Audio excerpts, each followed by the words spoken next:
Muling namang ibabalik sa dagat ang mga itinali dahil ito ay muling itatanim para mas ma-maintain Ano? ang pinamagusan ng punla.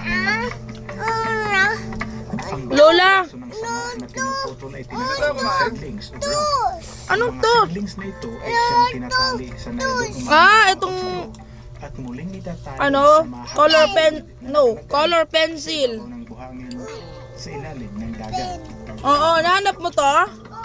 Saan Ang po? buhok na baybayin na ito ay dito itinatanim Yan. at inaani ang maraming guso. O, ibalik mo na to.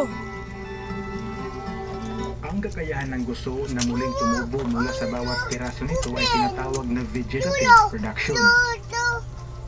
Ito ay isang natural na paraan. Opo, di ko maintindihan, be. Po, Dahil dito, hindi kailangan ng sa guso taas, para yung makalikha ng bagong guso. ballpen. Ang bawat sanga ay may Okay. kakayahang tumubo